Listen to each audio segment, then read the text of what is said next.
Welcome to CanadianYouthWorker.com. My name is Jason Frizzell, and I'm one of the blogging team members here at Canadian Youth Worker. And today, we are continuing our tradition of interviewing local youth workers who are Canadians, who love Canada, who love Jesus, who love students, volunteers, parents, and just hearing from them what God is doing in their context and in their setting, and learning from their wisdom and their experience. So today with me is an emerging friend of mine, Ken McIntyre. Hey, Ken. Emerging. Hey, how's it going? Ken, where are you from? Tell us a little bit about who you are. Yeah, no, I'm from Calgary, Alberta. Born and raised here, and I've been here at BP Church as a student ministry director I'm in my 8th year full time, and I was a few years part time before that. But have a wife and 2 daughters. One that was just born 2 weeks ago, so she's fresh, and have a big old Bernese Mountain Dog, and just loving life, man, loving my job, and just glad to be here. Very cool, dude. And I must say that you are looking very well for having another newborn in your house. Oh yeah. No bags under your eyes or anything, so it's pretty good. Awesome. My first question, we're going to ask you a few here because I know Yeah. you've got a short amount of time that you can connect with us. You're a busy guy. First question is simple. What do you love about Canada? Oh man, there's so many things. You know what? Actually, the government. I don't know if you've ever gotten that response on here, but I never really thought about it too much. But 2 instances. One was just the healthcare. My dad was really sick last year and in intensive care for weeks and weeks and weeks and weeks. And I happened to ask a nurse. I'm like, what would this all cost if we had to pay for this out of pocket? And it was about $12,000 a day. Wow. So it would have put us back well over $250,000 if I had to pay for that. And I was like, and it's free? I mean, it's not really free because we get taxed, but it was just such a cool thing to be like, man, the government's really taking care of business in this way. So I was proud of that. Second thing is, as you mentioned, I have a daughter, and or I just have a brand new baby in the house. And the fact that my wife or our family, she can take a full year off work and receive a very substantial amount of money from the government, so she can be at home with a kid and enjoy that process, and I don't have to stress too much at work. I just think that's just so cool. Canada is taking care of its people. Love it. Yep. That's awesome. And for those of you who don't know, Canadian Politics is sponsoring this Google Live. Ken McIntyre. It's true though, man. Love it. That's awesome. I would agree with you. I think that's something that we sometimes don't think about as Canadians, how fortunate we are. Yeah. Unless we have friends or family members in different parts of the world who don't receive the same benefits that we do. Yeah. Sweden is probably pretty good too. I've heard they're pretty awesome with healthcare. Awesome. So second question, you've been at BP Church, like you said, for 8 years in a full-time capacity, longer than that, though, in a part-time capacity, volunteering and all that stuff as you're working on your undergrad here in Calgary. What does longevity in youth ministry in one particular setting, how does that benefit you as a leader and maybe even the people that you minister to or minister with? Sure. Yeah, as I was kind of preparing for that question, I mean, you could spend a long time because there's a lot of benefits to it. Yep. But there's 2 that kind of rose to the top for me that I thought might be helpful for people who might be watching this. And the first one is this: you're able to create a culture, either the culture that God puts in your heart to create or the one that you desire to see, however you want to word it. I was out for lunch with a youth pastor. It's his first year here, and he was saying, Ken, how do you get people from the community to socialize and become friends with people from the church? They just seem to be 2 different groups, and there's this big clique going on in our youth ministry. And I mean, I remember that experience as well because we're primarily community youth group, and Yep. we have minority of the students in our youth group come from our church. And I remember battling that. And my answer to him was time. I mean, you kind of have to create the culture that you want to see, and that takes years and years and years and years. I'm not talking about 3 or 4. I mean 5, 6, 7, really to be able to see students cycle out the ones that won't get it, and really to be able to build it into the students that are up and coming. But yeah, one of the best things is to be able to create that culture in your youth ministry that you think is healthy and right, and that only comes with time. You can't do that over a year. You can try, but no one will get it for a while. So that was the first thing that I thought was really important. The second thing is it releases you to dream when you are there longer. Youth Ministry Architects put out a book that I loved a few years ago just called Sustainable Youth Ministry. Have you read it? Sustainable Youth Ministry? No, I have not. I like Yes. to read executive summaries, so if you have Okay. one on that, I would love to read it. It was great. I mean, again, and this is American stats on it, but they're saying that youth pastors have a 18-month stay at their churches and they move on. Right. And let's say that's true, or let's say that's actually exaggerated, and it's 3 years, no matter what it might be. But over the course of a decade, if you have 3 or 4 different youth pastors in your church, it'd be pretty hard for boards or people who make decisions about money or the congregation, whatever it might be, to really take much stock in that person or to trust that person. And so if you got this great dream that God has given you, or this vision, that you think that you want to take the ministry in, it's pretty hard to get support if you haven't been there for a while, especially if there's been a lot of transition before you. So the ability to kind of have that trust of parents and have that trust of the leadership of the church just to move and not kind of stay where you've always been, I find that's a huge benefit of longevity, and one that I have noticed personally in my life. So that's really cool. 2 things sort of sparked in my mind. First, is just another caveat question I'm sure some people who are watching this are going to ask in their brains, or maybe even write us about. Is it always easy to stay? Like in one setting, is it easy? Or is it sometimes difficult to say, no, I'm in it for the long term, and I'm going to make this work as conflicts arise, as frustration takes root, or whatever takes place? Yeah, I mean, it depends on your senior pastor. If he's a jerk, it's pretty hard to stay. Sure. If you guys are seeing eye to eye and you have friendship and there's, and there's some movement there that's healthy, I think it's a lot easier to stay. And, the idea that the grass is always greener is actually not true. It just is not true. Every church has, in every setting, is going to have its things that, doesn't spark your passion or, rubs you the wrong way. So getting that kind of in your brain that the grass is actually not greener, and if you can work, well with the leadership team that's in place, and, you feel freedom to do what's in your heart to do in youth ministry, then it's a little bit easier, I think. Yeah. I think you pointed to something really huge, that relationship that we develop, whether it's with our supervisors or those that we're supervising in a volunteer role or a paid role or whatever it happens to be in our context. That's super key and super critical.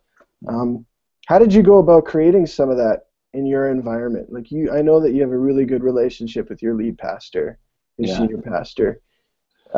Again, something that time benefits the both of you in that. But what were some of the things that you did as a quote-unquote junior leader in the setting to help create that connectivity with your senior leader? Yeah, probably one of the things that I've learned, it wasn't always like this, but something that I've learned is that realizing that he actually probably is smarter than me. And he knows more than me. And even when we don't see eye to eye, he has a different vantage point than I do, a much elevated view of the whole church function. And so once, there's something that maybe we don't agree with, just always kind of giving them the benefit of the doubt. There's very few hills worth dying on. And so don't be that guy in the staff that, he just has your nose out of joint because something doesn't go your way. One event, one moment, one retreat, if your ministry is, makes it or breaks it off that, then you got problems. So letting those things go that don't go your way sometimes, it's probably pretty beneficial, and just learning what hills to die on and what hills not to die on, and giving them the benefit of the doubt that, if you don't trust your senior leader, man, you better be getting out of that church, because that's just a world of hurt for you. That's going to be a world of frustration. So absolutely, and I would completely agree. Thanks for pointing out that that degree of trusting your leader and emphasizing humility, right? We don't have it all figured out as youth pastors. You know, we're not God's gift to youth ministry. Sometimes we might think we are, but we're willing participants at the end of the day. And I love that reminder. So thanks, Ken. Yeah. So third question, kind of a two-parter. What thinkers are you really preoccupying your thought space? Are you following? Are you listening to, whether it's church leaders or just leadership gurus that you really find fascinating right now? Yeah, man, there's so many, man. Oh, geez. Twitter just blows this up for you. Probably just maybe leadership. Still, number one for me would be Michael Hyatt. Learned a lot about just productivity and workflow and you know, how to organize your life and life plans and stuff from him. And so I read his stuff daily and follow him. And then there's obviously the classics of youth ministry that you just trust their voice because you know they've been in the trenches for a long time. I mean, that list is long, but guys like Marco and Adam McLean, those, and Reggie Joyner. Reggie Joyner is probably my favorite right now just because I moved into a little bit different space in our church. I now kind of look after student ministry, which is kids, youth, and young adults. And so I find Orange and their stuff to be a little bit more bigger in scope than maybe other youth ministry strategies. So I love Reggie Joyner. He's pretty fun. And there's some young people just coming on the scene that Elle Campbell, I don't know if you know Elle Campbell, but she's part of the lead small team at Orange. Just killing it in a middle school ministry setting in New York, but she's just fun, man. She loves it, and she's just a little bit of inspiring to kind of see kind of grow a little bit of a following and a voice, and that's been fun for me listening to her as well. That's cool. Yeah, that's cool. I really appreciate that. I know sometimes we don't take the time to think about new and upcoming younger leaders or leaders outside of the Christian environment and Christian spectrum to follow, to connect with, to learn from, and to learn with. So thanks for those. The second part, which is sort of related, but yet a little bit different. We all have questions in youth ministry. Sometimes the people that we are following and learning from are helping us to answer some of those questions. If there was kind of one or two questions that you're wondering about or working through right in your current context, what would they be? Yeah, I kind of alluded it to in the last question there, but seeing student ministries not as a 6-year span or a 7-year span, but seeing student ministries as a 25-year span, you know, nursery through young adults. What does that actually look like? Primarily transitionary times where students leak, you know, between elementary or junior high, or junior high, senior high, college. What does healthy student ministry look like? How can we properly share resources, time, money, people?